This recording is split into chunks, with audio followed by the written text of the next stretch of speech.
Axel, what do you know about the city? Not much. Well, do you know what urbanization is? No? Well, you're about to get informed, son. Okay. Are you ready? Hell yeah. Okay, let's get ready. According to Merriam-Webster, urbanization is the process by which towns and cities are formed and become larger as more and more people begin living and working in central areas.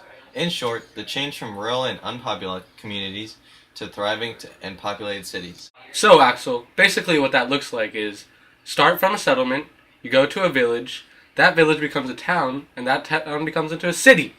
Okay? New York City's population has expanded at rates far faster than all other major cities in the United States. New York City's greenhouse gas emissions per capita is around 7.9.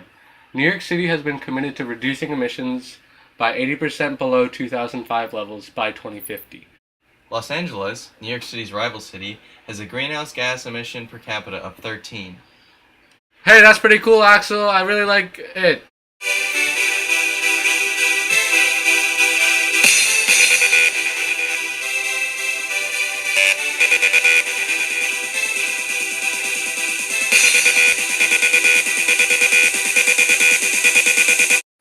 So Ken, what do you know of the physical effects of urbanization in New York City? Well, Axel, New York City has a population of 8.491 million people and has 6,074 miles of road.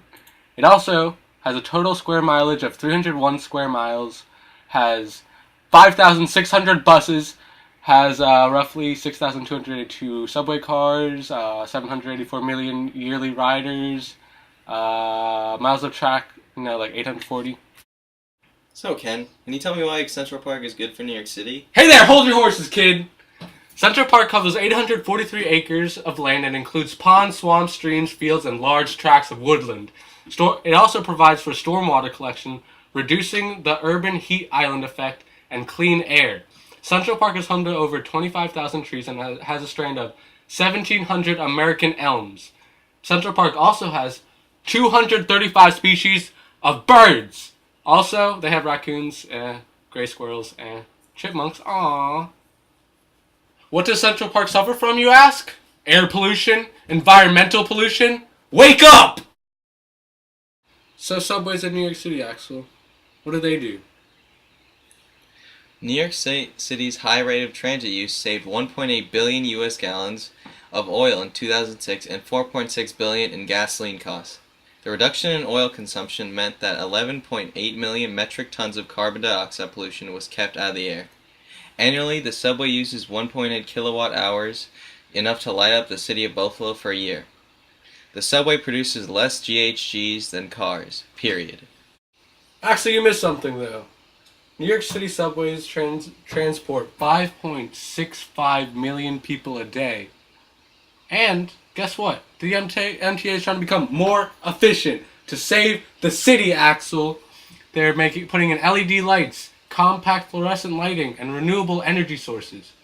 We could also look forward to regenerative braking, aluminum third rail, wind power generation, tidal power, solar power. We're gonna save the planet!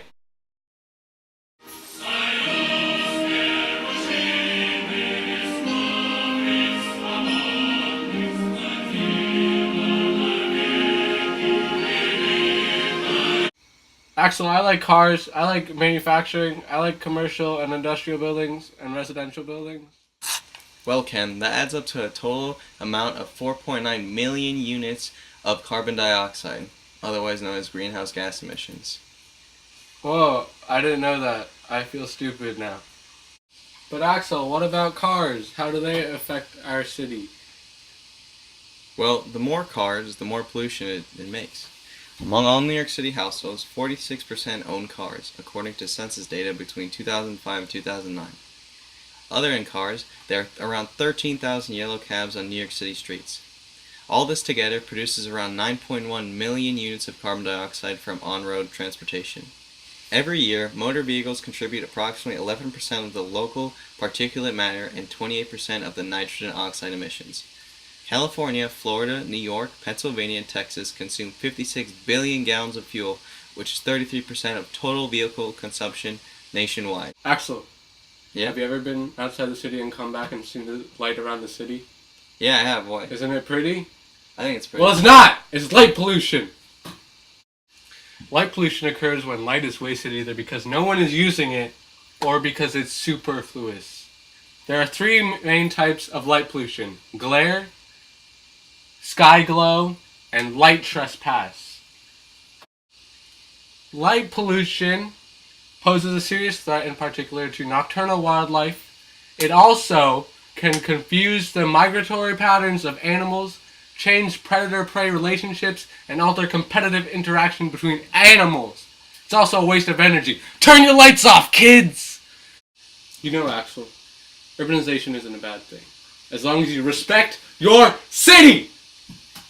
All you have to do is clean up after yourself, turn your lights off, don't drive a car, ride the subway and stuff, you know? We freaking live in the greatest city in the world, Axel, so clean up after yourself! Make this place better! So where are you going? Bye! I need you. Now that he's gone, kids, I can respond more calmly. Urbanization is great in moderation, just like almost everything else. Goodbye.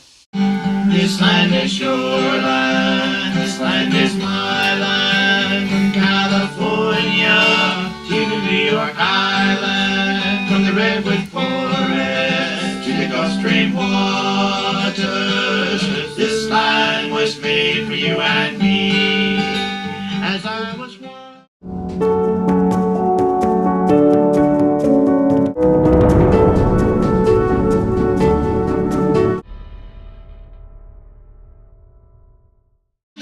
Shout